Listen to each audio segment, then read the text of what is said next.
तो आज हमारा EMI का लेक्चर नंबर 7 है और इस लेक्चर के अंदर हम लोग दो इंपॉर्टेंट टॉपिक कोशिश करूंगा मैं दोनों का दोनों पढ़ाने का।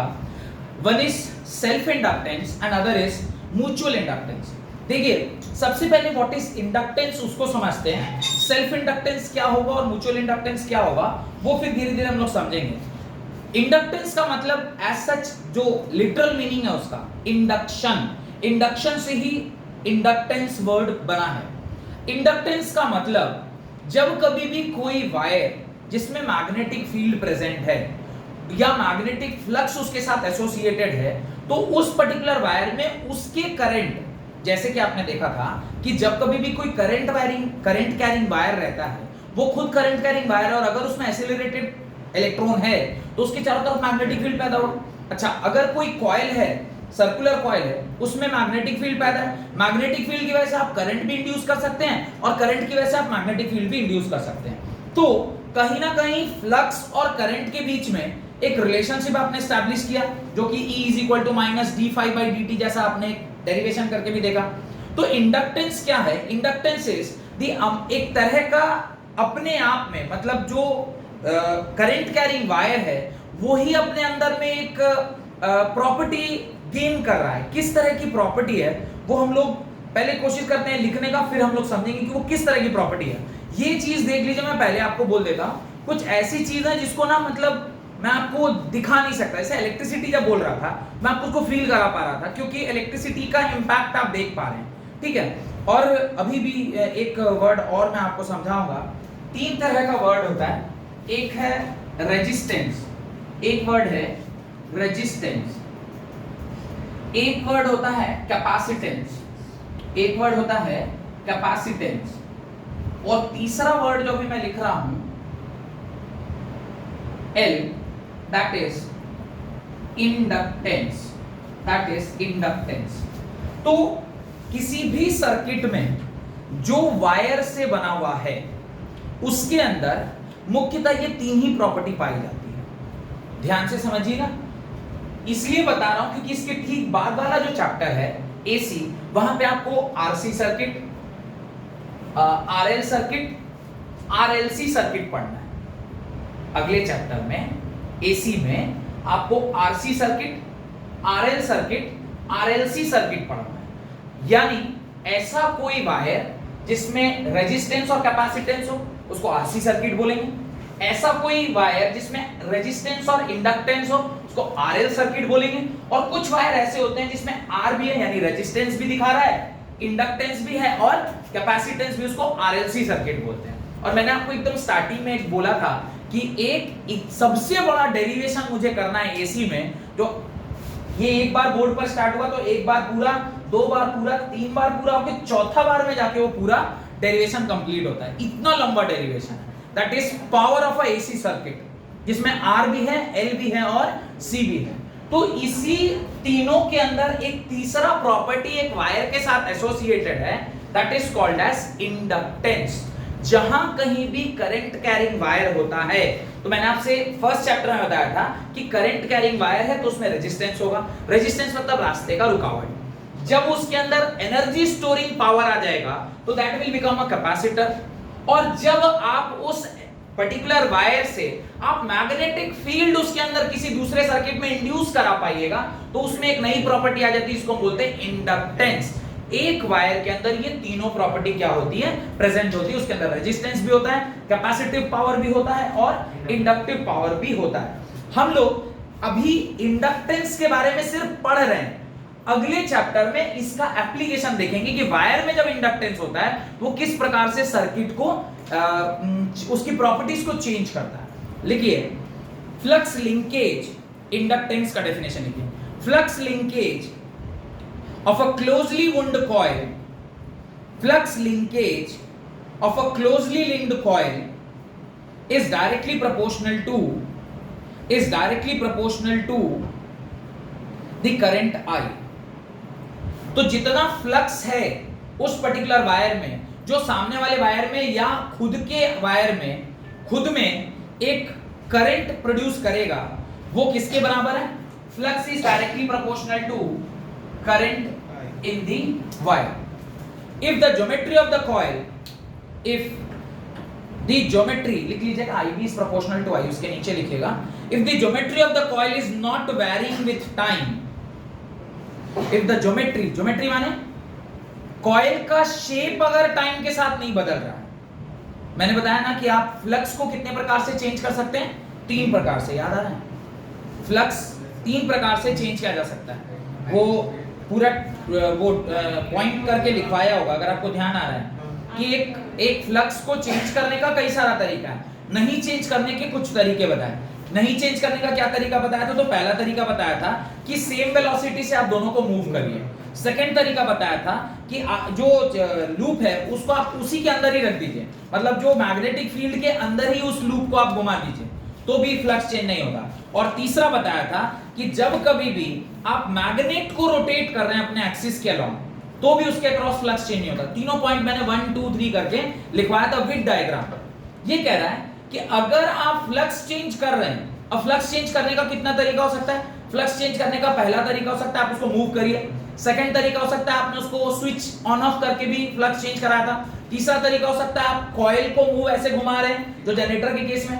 एक तरीका ये भी हो सकता है कि आप अपना जो फील्ड है इसको कांस्टेंट रखिए, अपना जो फील्ड है इसको क्या रखिए? कांस्टेंट रखिए और शेप को चेंज करते रहिए। मतलब अभी अचानक से आपने स्क्वायर बना दिया, फिर स्क्वायर से इसी को क्या बना दीजिए? सर्कल बना दीजिए, फिर सर्कल से स्क्वायर बनाइए, फिर स्क्वायर से सर्कल बनाइए। लेकिन क्या किसी भी करंट कैरिंग कॉइल का उतनी आसानी से शेप चेंज करना आसान है क्या? शेप चेंज होगा तो क्या चेंज कर जाएगा? एरिया चेंज करेगा, और एरिया चेंज करेगा तो क्या चेंज करेगा? Flux, because flux is dependent on magnetic field जो कि यहां कांस्टेंट है। एरिया आप कब चेंज कर सकते हैं? जब आप उसका शेप चेंज करिए। और तीसरा एंगल, तो हम लोग जनरली क्या करते हैं, या तो आप मैग्नेटिक फील्ड चेंज करते हैं नहीं तो एंगल चेंज करते हैं। इसको हमेशा क्या रखते हैं? फिक्स्ड। कभी आपने देखा कि रेक्टेंगल था उसको स्क्वायर बना दिया, स्क्वायर था उसको सर्कल बना दिया, सर्कल था उसको ओवल बना दिया, नहीं, ऐसे हम कभी भी नहीं करते। यही वो कह रहा है, if the geometry of the coil is not varying with time, आप ज्योमेट्री को नहीं बदल रहे हैं समय के हिसाब से, then d phi b by dt, then d phi b by dt proportional to क्या हो जाएगा? I by dt, di by dt। यहां तक कोई डाउट? क्यों हम लोग ऐसा लिख पाए? क्यों ऐसा हम लोग लिख पाए? क्यों ऐसा लिख पाए? कोई बताएगा? आपने इसका डेरिवेशन याद करिए। phi इज इक्वल टू आपने क्या लिखा था? b into cos theta into आपको यहाँ की YL लिखा है, याद आ रहा है? YL था जिसमें लेंथ, वो फोटो भी मेरे को याद आ रहा है, कुछ इस प्रकार का हम लोगों ने डायग्राम बनाया था। आप लोग ध्यान नहीं रखे पर मेरे को ध्यान है क्योंकि मैंने पढ़ाया था इसलिए मुझे ध्यान है। इस तरह का आपने फिगर बनाया था और मैंने इसको इस तरह से वेलोसिटी भी दिया था और यहाँ पर मैंने उसको मूव कराया था, जहाँ पे इसको L माना था और इसको y डैश, और हमने थोड़ा सा इसको आगे खिसका लिया था जिससे वो थोड़ा सा बाहर निकल गया था। आपको याद नहीं होगा, मेरे को याद है।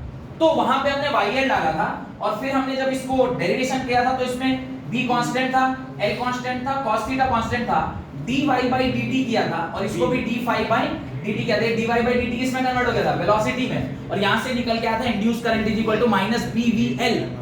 याद आ रहा है? ये डेरिवेशन ध्यान आ गया? चलिए, बहुत बहुत धन्यवाद। तो ये d phi by dt is proportional to di by dt। इसमें वो क्यों बोल रहा है आपको ये कांस्टेंट रखने के लिए? क्योंकि अगर ये कांस्टेंट नहीं होगा तो फिर जो इंड्यूस होगा ईएमएफ वो भी कांस्टेंट नहीं रहेगा। इसलिए वो कह रहा है कि ज्योमेट्री को आपको क्या करना है? चेंज नहीं करना है।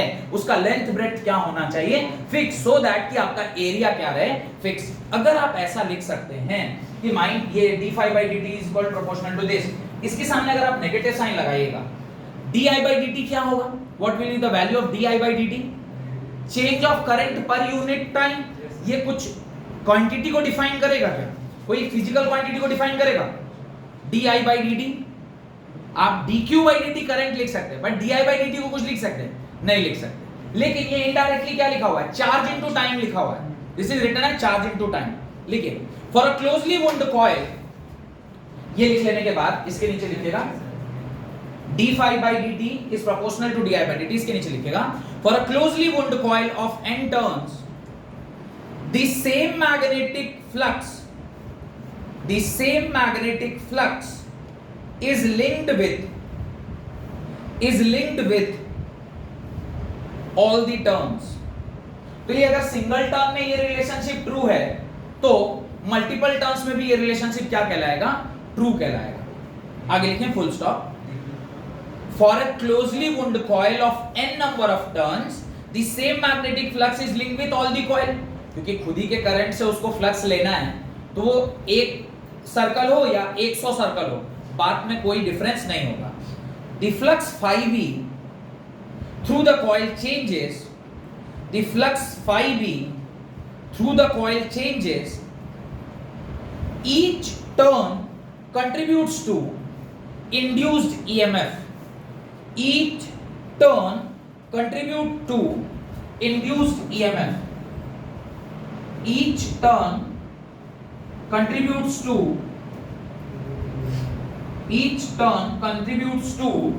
induced EMF. हर टर्न इंड्यूस्ड ईएमएफ में अपना योगदान रखता है, क्योंकि एक टर्न अगर योगदान रख रहा है तो 100 टर्न है तो वो 100 गुना बढ़ा देगा। और ऐसे भी आपको याद होगा, मैंने पढ़ाया था कि नंबर ऑफ टर्न्स के ऊपर इंड्यूस्ड ईएमएफ डिपेंड करता है, क्योंकि जो भी फॉर्मूला आपने पढ़ा था इंड्यूस्ड ईएमएफ का, उसके सामने एक n जरूर डाला गया था। एक टर्न होगा तो एक, अगर आप इंड्यूस्ड ईएमएफ बढ़ाना चाहते हैं तो देयर आर दो तीन तरीका है। या तो आप फिर फ्लक्स बढ़ाइए, तो याद होगा बिना वर्ड लिखाया होगा, या तो आप भाई करंट बढ़ा दीजिए, या फिर आप मैग्नेटिक फील्ड बढ़ाइए। सबसे आसान तरीका जो होता है बढ़ाने का वो क्या होता है? आप नंबर ऑफ टर्न्स बढ़ा दीजिए। इसमें क्या, तारी तो लपेटना है, तो सबसे आसान होता है। इसका मैंने एग्जांपल आपको क्या दिया होगा वो भी मेरे को याद है कि मैंने आपसे कहा होगा कि आप कभी अपना मोटर अगर जल गया उसको ठीक कराने जाते हैं, या पंखा का कॉइल चेंज कराने जाते हैं, तो जनरली जब पंखा का कॉइल बहुत पुराना हो जाता है तो फिर जब आप नया कॉइल खरीदिएगा तो महंगा पड़ेगा, तो आप ठीक कराने जाते हैं तो वो लोग क्या करते हैं, उसमें कुछ कॉइल्स फर्दर उसमें ऐड कर देते हैं, जिससे उसका जो फ्लक्स चेंज है वो क्या हो जाएगा, बढ़ जाएगा, जिससे जो स्पीड अभी स्लो हो गया था वो फिर से क्या कर गया, तेज चलने लग गया। तो आपने देखा होगा जो पुराना पंखा होता है जब आप ठीक कराते हैं तो उसमें ऊपर के वायर चमक रहे होते हैं और अंदर वाला काला ही रहता है। वो इसका रीजन ये कि आप नंबर ऑफ टर्न्स को बढ़ा के इंड्यूस्ड ईएमएफ को क्या कर सकते हैं, चेंज कर सकते हैं। यानी ये जो रिलेशनशिप आपने लिखा है phi b is proportional to I, तो मैं लिख सकता हूं n phi b is proportional to I, क्योंकि जितना नंबर ऑफ टर्न्स होगा वो भी phi के ऊपर डिपेंड करेगा। अब इस प्रोपोर्शनैलिटी कांस्टेंट को, मतलब इस प्रोपोर्शनैलिटी के ये सिंबल को इज इक्वल टू के सिंबल में अगर आप कन्वर्ट करिएगा तो आप क्या लिखिएगा, n phi b is equal to some constant. यहां पर जो आप कांस्टेंट यूज करते हैं उसको हम क्या बोलते हैं, Li बोलते हैं। This L is only known as inductance.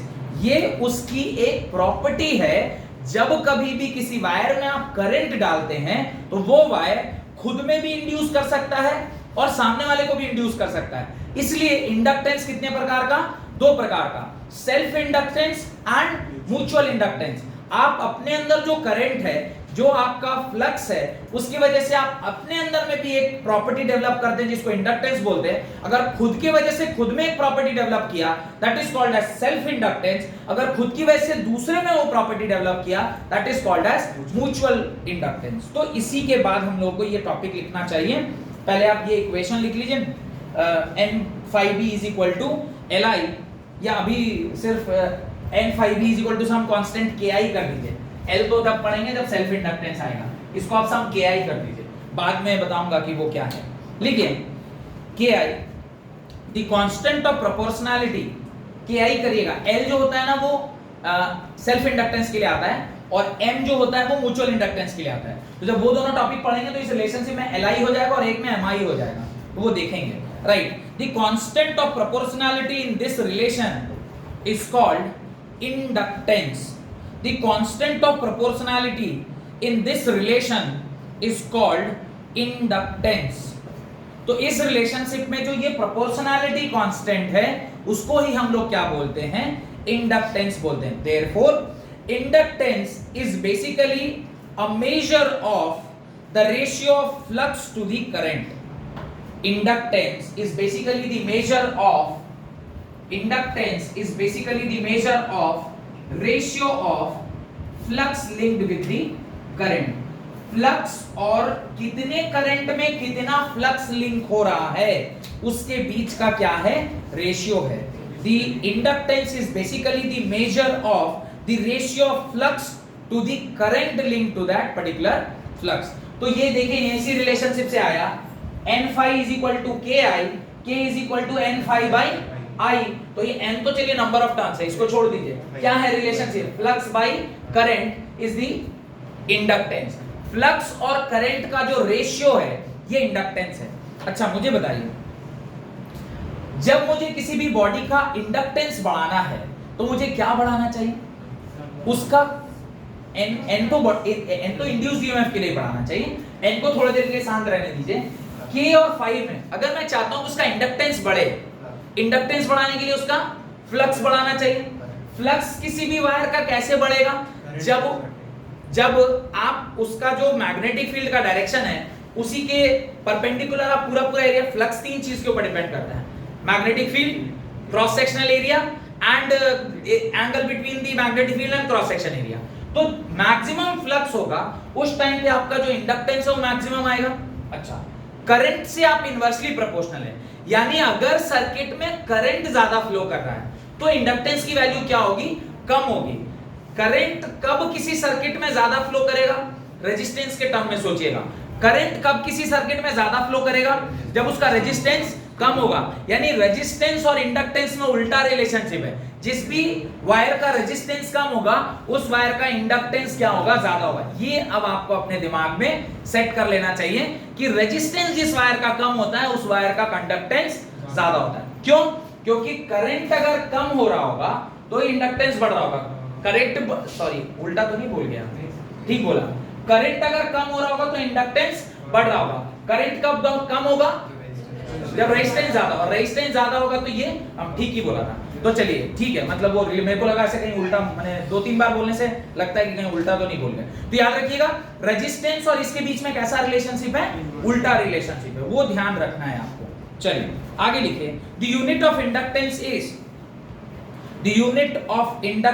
Is tesla per metre square by ampere. Tesla per metre square, tesla metre square by ampere. Tesla metre square कहां से आया होगा? फाई का जो फॉर्मूला होता है वो BA के बराबर होता है। Magnetic field is denoted by tesla, area is denoted by meter square, तो फाई हो गया टेस्ला मीटर स्क्वायर, और नीचे करंट I है तो ये क्या हो जाएगा? एम्पेयर। तो ये आपका K का जो यूनिट है वो क्या निकल के आएगा? Tesla metre square by ampere. अगर आपसे कोई पूछेगा इंडक्टेंस चूंकि कोई फिजिकल प्रॉपर्टी नहीं है, जैसे कैपेसिटेंस में आपको बड़ी आसानी से समझा पाया, फील करा पाया, उसका रीजन क्या था कि वो कैपेसिटर एक एनर्जी स्टोरिंग डिवाइस है जो एनर्जी को स्टोर कर सकता है। रेजिस्टेंस में बहुत अच्छे से बोल पाया क्योंकि रेजिस्टेंस भी आप फील कर सकते हैं। यहाँ पे इंडक्टेंस इसलिए नहीं आपको फील ज्यादा करा पा रहा हूं, उसका रीजन क्या है कि एक कॉन्सेप्ट है, ये कोई डिवाइस नहीं है कैसे आप, हाँ, लेकिन अगर आप चाहते हैं कि किसी डिवाइस का इंडक्टिव वैल्यू बढ़ जाए, यानी मैग्नेटिक प्रॉपर्टी बढ़ जाए। मैग्नेटिक प्रॉपर्टी कब बढ़ेगा?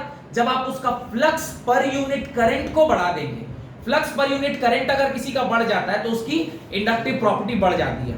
बेसिकली अच्छा ठीक है, चलिए अभी बताओ, बाद में बताओ, मुझे तो बताना ही है। मैं आपको ना इसका एप्लीकेशन बता देता हूं ताकि आपको थोड़ा इंटरेस्ट आए, क्योंकि मेरे को लग रहा है, ऐसा मेरे को अपने से खुद से अंदर से लग रहा है कि शायद फील ही नहीं आ रहा होगा कि ये क्यों पढ़ रहे हैं। हाँ सर, डायरेक्टली प्रोपोर्शनल होना चाहिए ना रेजिस्टेंस, वही तो हम भी बोल रहे हैं।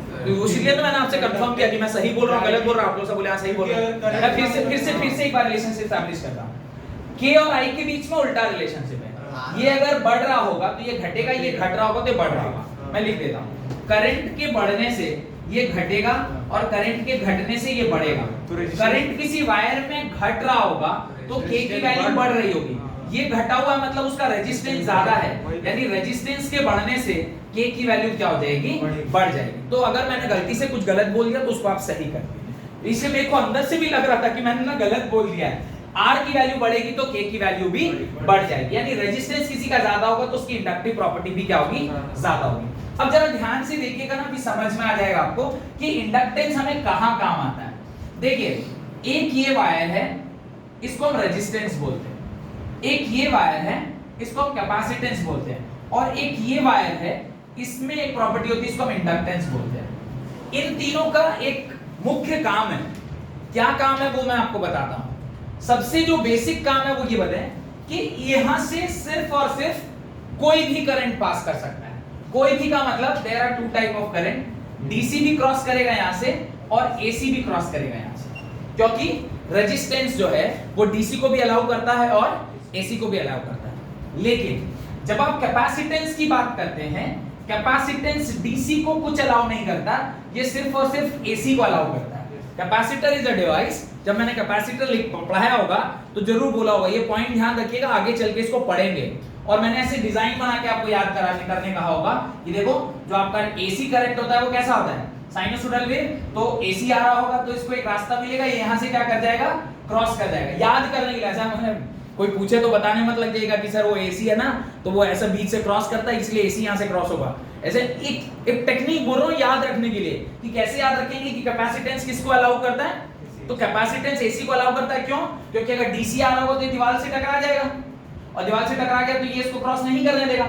ऐसे एग्जाम में मत लिख दीजिएगा सर कैपेसिटर में ऐसे बीच में गैप रहता है तो वो एसी का साइन वेव को ऐसे बीच से पार करने देता है, ऐसे एग्जाम में नहीं लिखना है। ये सिर्फ एक टेक्निक बता रहा हूं कि आप कैसे याद रखेंगे कि साइन वेव है तो ऐसे बीच से क्रॉस कर जाएगा, पर डीसी आएगा तो टकरा जाएगा, टकराएगा तो वो क्रॉस नहीं करने देगा। बस एक टेक्निक है याद रखने का, मैंने भी ऐसे याद किया, आपको भी बोल रहा हूं। अब यहां से जरा देखिए, यहां पे क्या होता है, डीसी अगर आया तो चूंकि बीच में पूरा खाली है तो ये जुप से पार कर जाएगा, यानी डीसी को ये क्या करेगा, क्रॉस करेगा। लेकिन जब हम एसी की बात करेंगे, एसी को ये क्रॉस नहीं करने देगा। क्यों? क्योंकि जब ये इधर से ऐसा ये खुद भी ऐसा उलझा हुआ है इसमें और वो उलझ जाएगा जाके। ऐसे सिर्फ याद करना है कि इस तरह से एसी को वो क्रॉस नहीं करने देता है। Inductor is a device which do not allow AC to pass through it, whereas capacitor is a device which do not allow DC to pass through it. किसी करंट का अगर आपको दो पार्ट करना है, मिक्स्ड करंट भी होते हैं, उसमें कांस्टेंट करंट का भी पार्ट होता है और वेरिएबल करंट का भी पार्ट। अगर आप चाहते हैं कि मेरे को सिर्फ वेरिएबल आगे मिले, मतलब आप एक सर्किट में इलेक्ट्रॉनिक डिवाइस लगाएं, सोचिए इसका एप्लीकेशन, इस इंटरेस्ट जगाने के लिए इसका एप्लीकेशन बता रहा हूं ताकि इंटरेस्ट जाग जाए, तो आप मेरी बातों को थोड़ा सुन के समझेंगे, आपको अच्छा लगेगा। मान लीजिए आप एक सर्किट में, इलेक्ट्रिकल सर्किट में आगे चल के इलेक्ट्रॉनिक डिवाइस लगाए हैं। Electronic device works under DC current. Electronic device में एसी करंट काम नहीं करेगा। अगर इलेक्ट्रॉनिक डिवाइस में डीसी काम करेगा तो आप ठीक उससे पहले क्या ऐसा लगाएंगे कि वो डीसी उसको जाने दे और एसी आगे ना जाने दे, क्योंकि एसी जाएगा तो जला देगा उसको। तो आप डीसी को जाने देना चाहते हैं, डीसी अगर आगे बढ़ेगा तो आप कौन सा डिवाइस लाएंगे, कैपेसिटर की इंडक्टर? तो आप वहां पे इंडक्टर लगाते हैं। तो इंडक्टर एक ऐसी डिवाइस है जो सिर्फ डीसी को क्रॉस करने देता है, एसी को क्रॉस नहीं करने देता। एक कॉन्सेप्ट समझ में आया। अब दूसरा कॉन्सेप्ट देखिए, कई बार ऐसा होता है कि हम बैटरी की मदद से वॉकमैन चला रहे होते हैं, बैटरी की मदद से वॉकमैन चला रहे हैं, बैटरी की मदद से मोबाइल चला रहे होते हैं, बैटरी की मदद से कोई ऐसा डिवाइस चला रहे होते हैं जिसमें एसी चाहिए रहता है, उसको अल्टरनेटिंग करंट चाहिए रहता है। अभी अगर मैं डीसी से एसी लेना चाहता हूं तो आप डीसी से एसी को पहले कन्वर्ट तो करिएगा, लेकिन आप चाहते हैं कि सिर्फ एसी ही आगे बढ़े, डीसी आगे ना बढ़े, तो आप डीसी करंट के सामने क्या लगा देंगे, कैपेसिटर। कैपेसिटर किसको आगे बढ़ने देगा, एसी को बढ़ने देगा, पर डीसी को बढ़ने नहीं देगा। ये कुछ उसकी प्रॉपर्टी है जो इंडक्टर या कैपेसिटर की, जो एसी चैप्टर में आपको यूज आएगा। उसी यूजेस को समझने के लिए हम पहले ये जाने तो कि इंडक्टर होता क्या है। रजिस्टर समझ गए, कैपेसिटर समझ गए, अभी इंडक्टर क्या है ये जानेंगे तब ना उसकी प्रॉपर्टीज को पढ़ेंगे, क्यों क्या करता है, कैसे करता है। इसलिए अभी इस चैप्टर में हम लोग क्या पढ़ रहे हैं, इंडक्टर एज अ टॉपिक पढ़ रहे हैं। Inductor is simply a ratio between the flux and the current, और फ्लक्स और करंट को एडजस्ट करके आप उसकी वैल्यू को बढ़ा या घटा सकते हैं। लेकिन इसका यूनिट आपने लिख लिया होगा, unit is T meter square by ampere. ये लिखने की आवश्यकता नहीं है, मैं लिखवाऊंगा, ये सब अगले टॉपिक में पढ़ेंगे, जस्ट टू क्रिएट इंटरेस्ट की इस तरह का चीज आगे देखने को मिलेगा, इसलिए हम ये पढ़ना चाहिए, इसलिए पढ़ रहे हैं। लिखिए, ये ऐसा यूनिट लिख लिया आपने, we call this as henry. तो इंडक्टेंस का यूनिट क्या होता है, ये जो tesla metre square by ampere है, इसको प्यार से आप हेनरी बोलते हैं। हेनरी नामक साइंटिस्ट थे, इसलिए इसको कैपिटल एच से डिनोट किया जाता है, इसी को हम लोग हेनरी बोलते हैं। Named after American scientist Joseph Henry, named after the American scientist Joseph Henry, who discovered the law of induction,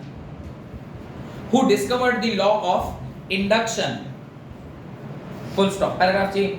Inductance is a scalar quantity. Inductance is a scalar quantity and plays the same role in an electrical circuit and plays the same role in an electrical circuit as played by inertia in mechanics. As played by inertia in mechanics. Same role in an electrical circuit as played by inertia in mechanics. जिस प्रकार से mechanics में inertia अपना role play करती है। Inertia क्या है? जब तक आप कोई एक्सटर्नल फोर्स नहीं लगाइएगा तब तक अगर कोई बॉडी मूव कर रही है तो वो लगातार मूव करना चाहती है, अगर कोई बॉडी रुकी हुई है तो वो लगातार रुके हुए स्टेट में रहना चाहती है। ठीक उसी प्रकार से जिस तरह मैकेनिक्स में इनर्शिया का काम होता है, यहां पर इंडक्टेंस का काम होता है कि अगर वो पर्टिकुलर जो वायर है वो अगर मैग्नेटिक प्रॉपर्टी पोजेस कर रही है तो उसकी मैग्नेटिक प्रॉपर्टी को आप तब तक नहीं बदल सकते जब तक आपने उसका इंडक्टेंस वैल्यू को ना चेंज कर दिया हो, या फिर अगर कोई इलेक्ट्रिकल प्रॉपर्टी दिखा रहा है तो उसको अगर आपको मैग्नेटिक प्रॉपर्टी में चेंज करना है, इलेक्ट्रिकल प्रॉपर्टी कंटिन्यू रह जाए तो आपको उसको अगर मैग्नेटिक प्रॉपर्टी में चेंज करना है तो आपको उसको डिस्टर्ब करना होगा। डिस्टर्ब करने के लिए आपको इंडक्टेंस की वैल्यू को इधर बढ़ानी होगी नहीं तो घटानी होगी। तो ये सेम उसी प्रकार से काम करता है जैसे कि मैकेनिक्स में इनर्शिया है वैसे इलेक्ट्रिकल सर्किट में इंडक्टेंस है। किसी भी चीज को कंटिन्यूअसली उसी अवस्था में रखने के लिए ये वैल्यू यूज किया जाता है। Got it? लेकिन inductance is of two types. Inductance is of two types. पहला सेल्फ इंडक्टेंस, दूसरा म्यूचुअल इंडक्टेंस। तो दो प्रकार से इंडक्टेंस होता है। Inductance means it is a ratio of flux and current, और ये एक तरीके से इलेक्ट्रिकल सर्किट में इनर्शिया की तरह काम करता है जो किसी भी प्रॉपर्टी को चेंज को रेजिस्ट करता है। अगर आप कोई सडन चेंज वहां देंगे तो वो उस चेंज को क्या कराएगा? रेजिस्ट कराएगा। लिखिए पहला सेल्फ इंडक्टेंस। सेल्फ इंडक्टेंस क्या है? सेल्फ इंडक्टेंस, अब देखिए ये जो दो इंडक्टेंस है इसका तो मतलब अभी थोड़ी देर पहले मैंने आपको समझाया। सेल्फ इंडक्टेंस मतलब आप खुद के किसी प्रॉपर्टी से अपने अंदर कोई चेंज करवा लिए, that is self inductance. Mutual inductance सामने वाले की किसी प्रॉपर्टी से आपने अपने अंदर कोई चेंज कराया, that is mutual inductance, right. Self inductance is the property of coil by virtue of which the coil opposes, self inductance is the property of coil by virtue of which the coil opposes any change in the strength of current. Self inductance is the property of the coil by virtue of which the coil opposes any change in the strength of current flowing through it by inducing an EMF in itself. Self-inductance is the property of coil by virtue of which the coil opposes any change in the strength of current flowing through it by inducing an EMF in itself. By inducing an EMF in itself. ये बात को अगर आप समझ गए तो आपको पूरा इंडक्टेंस भी समझ में आ जाएगा, सेल्फ इंडक्टेंस भी समझ में आ जाएगा और म्यूचुअल इंडक्टेंस भी समझ में आ जाएगा। सेल्फ इंडक्टेंस एक प्रॉपर्टी है कॉइल की। किस कॉइल की?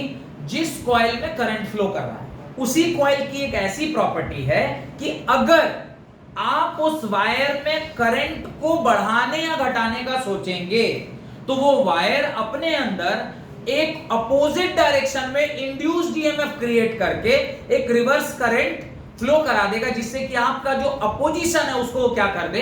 रोक सके। ये जो उस कॉइल की प्रॉपर्टी है जो कि खुद में ऐसा चेंज करा सकता है उसको ही हम क्या बोलते हैं? Self inductance. ये बात समझ में आई? किसी को अगर नहीं समझ में आई तो वापस से मैं समझा रहा हूं। Self inductance is the property of the coil by virtue of which the coil opposes any change. जिस कॉइल में सपोज करिए यही वो कॉइल है, एक इस प्रकार का कॉइल है, इसके अंदर किसी एक दिशा में करंट फ्लो कर रही है। आप एन केन प्रकारेण इस पर्टिकुलर वायर का करंट को चेंज करने जा रहे हैं। चेंज आप दो ही प्रकार से कर सकते हैं, या तो इसके करंट को आप बढ़ाइएगा नहीं तो इसके करंट को घटाइएगा। अगर आप इसको बढ़ाएंगे तो ये उसको अपोज करेगा, हम नहीं बढ़ने देंगे। अगर आप इसको घटाइएगा तो ये अपोज करेगा, हम नहीं घटाने देंगे। कैसे? जैसे कि आप याद करिए, आप मोमेंट ऑफ इनर्शिया जो पढ़े थे क्लास 11 फिजिक्स में, वहां पे एक बॉडी मूविंग है, तो सडनली अगर आप ब्रेक लगाइएगा तो बॉडी उसको रेजिस्ट करता है, तो लोअर बॉडी तो ब्रेक में आ जाता है, पर अपर बॉडी चूंकि ब्रेक में नहीं है तो वो आगे की ओर गिर जाता है। आपको ध्यान आ रहा होगा ये आपने, what is that, that is called as moment of inertia, inertia of motion. इसी तरह कई बार होता है इनर्शिया ऑफ रेस्ट, आपकी लोअर बॉडी रेस्ट पर थी, आप सडनली अगर गाड़ी को आगे बढ़ा दिए तो आपका बॉडी पीछे की ओर झूल गया। ये जो इनर्शिया था, बॉडी में मास है, मास में इनर्शिया, इनर्शिया ऑफ मास की वजह से वो अपने जो प्रॉपर्टी है, मैं रेस्ट पर हूं तो रेस्ट पर रहूंगा, या मैं मोशन में हूं तो मोशन में रहूंगा, ये जो उसकी एक टेंडेंसी है वो हमने मैकेनिक्स में देखा। यहां पर क्या है कि अगर मेरे अंदर करंट फ्लो कर रहा है, वो करंट को अगर आप बढ़ाने की कोशिश करिएगा, ये पूरी कोशिश करेगा कि मैं उसको ना बढ़ने दूं, अगर आप इसको घटाने की कोशिश करिएगा, ये पूरी कोशिश करेगा मैं इसे ना घटने दूं।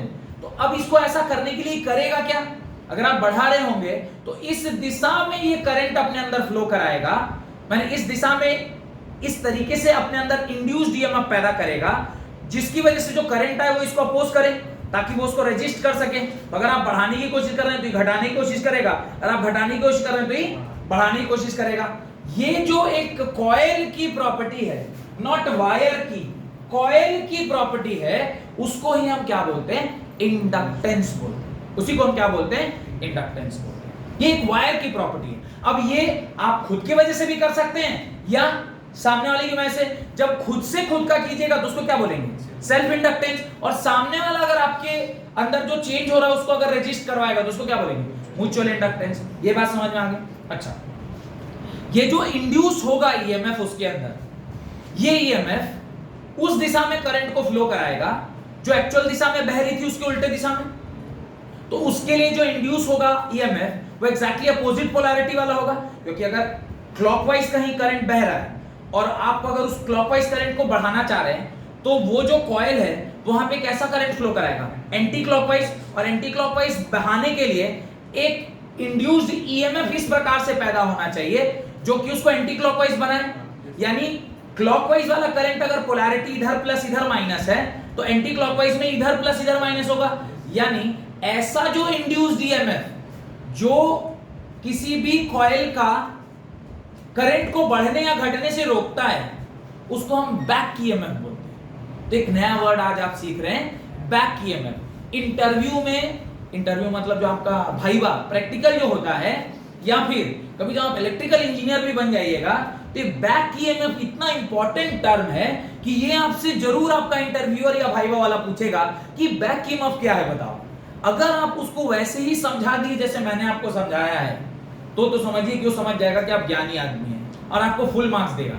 अगर आप उसको घुमाइएगा, what is process, process is a processor in which process takes place, तो फिर ऐसे अगर आप घुमाइएगा उसको फिर तो नंबर काट लेगा। तो बैक ईएमएफ इसको क्यों कह रहे हैं, जिस दिशा में करंट फ्लो कर रही है उसके उल्टे दिशा में इंड्यूस्ड ईएमएफ आएगा, तब ना वो उसको अपोज करेगा। तो उल्टे दिशा में आया तो उसकी polarity exactly opposite to the polarity of original EMF, इसलिए उसको क्या बोल रहे हैं, बैक ईएमएफ। वो उसको रिवर्स कर रहा है। आगे लिखिए, when the sorry itself full stop the induced EMF is also called as back EMF। ये जो induced EMF है इसी को हम क्या बोलते हैं, back EMF बोलते हैं। अगर नहीं समझ में आया तो फिर पूछिए, मैं फिर एक बार समझा दूंगा। लेकिन बैक ईएमएफ का कांसेप्ट आज यहां से घर से बाहर नहीं जाना चाहिए, इधर ही क्लियर होना चाहिए। बैक ईएमएफ मतलब जिस दिशा में करंट इंड्यूस, जिस दिशा में करंट फ्लो कर रही है, अगर आप उसके उल्टे दिशा में करंट को फ्लो कराना है तो polarity of the induced EMF should be exactly opposite to the original EMF. तो इसीलिए इसको क्या बोलते हैं, बैक ईएमएफ, रिवर्स, उल्टा। आगे लिखिए, हाँ वो ऑटोमेटिक होता है। जैसे आप कभी ब्रेकिंग लगा तो आप क्या बोलते हैं, नहीं बॉडी रुक जा, गिरना नहीं, आप बोलते हैं क्या, वो ऑटोमेटिक हो रहा है, आपके कंट्रोल में नहीं है।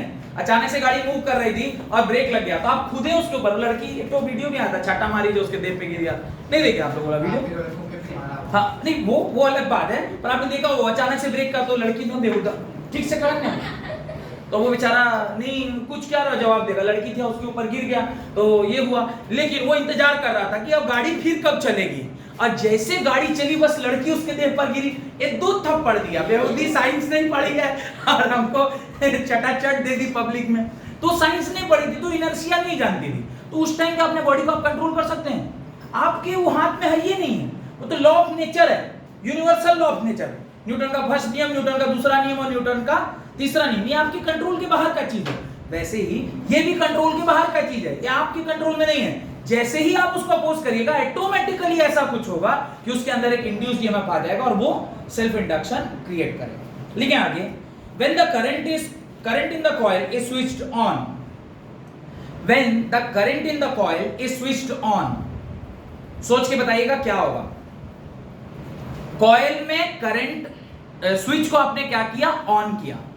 स्विच ऑन होगा तो कॉइल में करंट बढ़ेगा।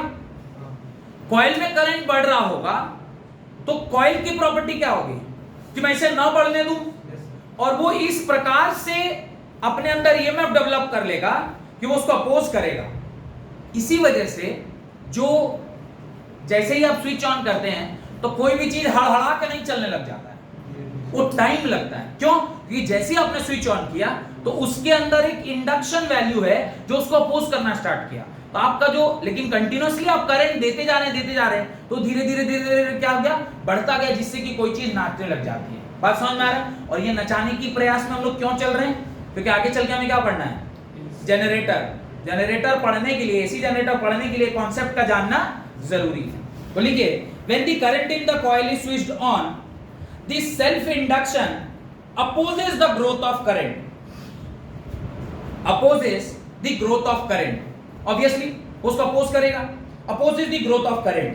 when the current is switched off, जब करंट क्या हुआ, स्विच ऑफ हुआ, देन फिर क्या करेगा, स्विच ऑफ हुआ, तो अभी स्विच ऑफ हुआ तो करंट घट रहा होगा, तो वो सर्किट चाहेगा कि मेरे अंदर से करंट घटना नहीं चाहिए, वो उसको बढ़ाने के लिए इस तरीके से ईएमएफ उसके अंदर डालेगा कि उसका जो करंट है वो कांस्टेंट रहे, पर ऐसा रहेगा नहीं। तो लेकिन switched off, the self induction opposes the DK of current, the self induction opposes the DK of current, वो उसको क्या करेगा, डीके ऑफ करंट को अपोज करेगा। So self induction is also called the inertia of electricity. इसीलिए self induction को हमने क्या कहा, इनर्शिया ऑफ इलेक्ट्रिसिटी। तो अभी तो आप लोगों का ऑब्जेक्टिव क्वेश्चन आएगा, नहीं तो जब आप, अगर ये सब्जेक्टिव क्वेश्चन वाला पैटर्न रहता तो ये तो पक्का सवाल आता है सेल्फ इंडक्शन का कि what is inertia of electricity. Last 10 years का क्वेश्चन उठा के देखिए, कोई ऐसा साल नहीं होगा जिसमें आपसे ये सवाल ना पूछा गया हो कि what is inertia of electricity. Inertia of electricity आपको एक्सप्लेन करना पड़ता है। हेडिंग डालें, हाँ कहां से वाले, हेडिंग डालें, कोफिशिएंट ऑफ सेल्फ इंडक्शन। अब तो लिखना नहीं है ना, अगर आता तो ऐसा पूरा लिखना पड़ता, लिखना ही नहीं पड़ता, समझाना भी पड़ता। तो ये को समझाना भी पड़ेगा ना, इनर्शिया ऑफ इलेक्ट्रिसिटी क्या है। तो अपोजिशन जो मैंने आपको बताया, इसको you have to explain it. तो ये 3-4 नंबर का आता और 5 नंबर का है तो आपको ये पूरा डेरिवेशन भी करना पड़ेगा, right. Coefficient of self induction, coefficient of self induction. तो अभी आपने क्या पढ़ा था, n phi b is proportional to current flowing in the wire। तो यहां पर इस प्रोपोर्शनैलिटी कांस्टेंट के सामने जब आप इज इक्वल टू डालोगे, अब जो आप कोफिशिएंट यहां यूज करोगे जब i के साथ, तो ये l जो है वो क्या कहलाएगा, coefficient of self induction. This l is known as coefficient of self induction of the coil, coefficient of induction of coefficient of self induction of the coil। कोई दिक्कत, यहां तक कोई दिक्कत है तो बताइए। अब देखिए मैं रिलेशनशिप एस्टैब्लिश कर रहा हूं इंड्यूस्ड ईएमएफ और सेल्फ इंडक्शन का। इंड्यूस्ड ईएमएफ आपने पढ़ रखा है E is equal to minus d phi b by dt, और n नंबर ऑफ टर्न्स के लिए आपने पढ़ा है E is equal to minus n d phi by dt। अच्छा, अगर मैं ये चेंज को थोड़ा सा बड़ा कर लूं तो क्या मैं minus n delta phi b by delta t लिख सकता हूं? ये चेंज को बड़ा कर दिया। अच्छा, ये n कांस्टेंट है, क्या मैं इसको चेंज के अंदर ले जा सकता हूं? आसानी से ले जा सकता हूं। क्यों? क्योंकि चेंज एक कांस्टेंट है। आप जब किसी चीज का डिफरेंशिएशन करते होते हैं तो वो कांस्टेंट को अंदर रखिए बाहर रखिए, कोई फर्क नहीं पड़ता। अच्छा, जरा ध्यान से देखिए, n phi b can be written as li। तो E is equal to minus delta L I by delta T. अच्छा, यहां पे क्या चीज कांस्टेंट है? करंट कांस्टेंट है या एल कांस्टेंट है? वो जो पर्टिकुलर वायर का एल कांस्टेंट रहता है। अगर एल कांस्टेंट है तो E is equal to minus L del I by del T, और यहां से L इज इक्वल टू क्या निकल के आएगा? Minus E into minus E divided by delta I by delta T. This is the formula for self induction in terms of current. L is equal to minus E del I by dt। ठीक तो लिखा है? किसको? नहीं, ये तो एक term है ना, changing current per unit time. इसको कहाँ मैंने मैथमेटिक्स थोड़ा है कि 3/5 लिखा सर, 5 को ऊपर ले लीजिए, ये एक टर्म है। ये तो ये फॉर्मूला है। अरे n phi is proportional to I, ये तो हमने डेरिवेशन में अभी बताया था, और वहां पे मैंने k लिखा था। तो चूंकि ये सेल्फ इंडक्शन है तो वो एक प्रोपोर्शनैलिटी की जगह पे क्या लिख दिया? L लिख दिया। तो ये कोफिशिएंट ऑफ सेल्फ इंडक्शन हो गया। n phi b by I is L, और ये जो L है इसी को हम लोग ये कहते हैं, मैंने सेल्फ इंडक्शन को करंट के टर्म्स में।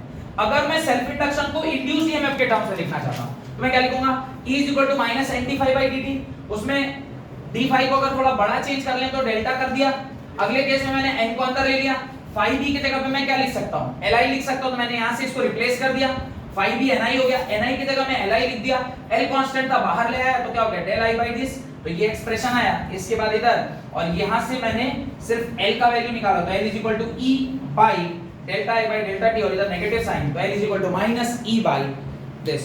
hence आगे लिखिए, hence यहां तक लिखिए जल्दी लिखिए। hence the coefficient of self induction of a coil, hence the coefficient of the self induction of a coil is numerically equal to the EMF induced in the coil. The coefficient of self induction of a coil is numerically equal to the induced EMF in the coil when the rate of change of current in the coil is unity. When the rate of change of current in the coil is unity. लिख लिए सब लोग। Hence the coefficient of self induction of a coil is numerically equal to the EMF induced in the coil when the rate of change of current in the coil is unity। ध्यान से देखिए क्या बोल रहा है, बोल रहा है न्यूमेरिकली L जो है वो E के बराबर कब होगा? L E के बराबर तब होगा जब delta I by delta T का वैल्यू किसके बराबर हो जाए? 1 के बराबर, और इसके सामने एक नेगेटिव साइन है। मतलब जब कभी भी इंडक्शन सेल्फ इंडक्शन है, ये इंड्यूस्ड ईएमएफ के एग्जैक्टली क्या होना चाहिए? अपोजिट। ये नेगेटिव साइन क्या बता रहा है कि सेल्फ इंडक्शन इंड्यूस्ड ईएमएफ को क्या करता है? अपोज करता है। मतलब वो एग्जैक्टली उसके अपोजिट दिशा में क्या फ्लो कराएगा? करंट फ्लो कराएगा। यूनिट एज पहले भी बताया हुआ है, सेल्फ इंडक्शन का यूनिट क्या होगा?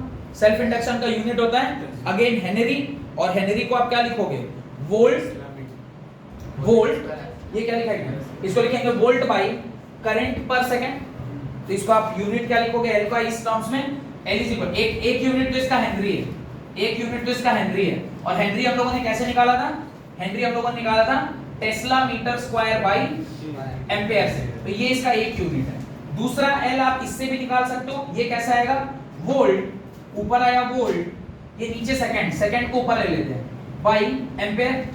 ये भी इसका एक यूनिट है, वोल्ट एम्पेयर बाय सेकंड। अच्छा, वोल्ट और एम्पेयर, V और I, कुछ इसके डिवीजन से कुछ आएगा क्या? रेजिस्टेंस। वोल्ट और एम्पेयर, वोल्ट और एम्पेयर के डिवीजन से क्या आएगा? रेजिस्टेंस। यानी ओम सेकंड भी इसका यूनिट होगा। L क्या होगा? ओम सेकंड भी इसका यूनिट होगा। और L का एक यूनिट होता है वेबर के टर्म में। वेबर के टर्म लिख लीजिए, weber tesla metre square weber है, क्योंकि ये वो है क्या बोलते हैं, मैग्नेटिक इंडक्शन, मैग्नेटिक फ्लक्स। तो वेबर एम्पेयर भी इसका एक यूनिट है, वेबर एम्पेयर इनवर्स। ये सारे इसके यूनिट हैं। यूनिट इसलिए मैं जानबूझ के सारे लिखवा दे रहा हूं कि कई बार न्यूमेरिकल में क्या होता है कि यूनिट देख के पता ही नहीं चलता आपको, यार सर तो हेनरी बताए थे, ये हेनरी की जगह में सेकंड इनवर्स लिखा है या ओम सेकंड लिखा है, अभी ये कौन सी फिजिकल क्वांटिटी है इसको तो पता ही नहीं चल रहा। ठीक है, तो यहां तक रखते हैं। अगली क्लास में हम लोग सेल्फ इंडक्शन के बारे में फर्दर और आगे पढ़ाई करेंगे और म्यूचुअल इंडक्शन पढ़ते हुए करंट एसी जनरेटर के बारे में पढ़ेंगे।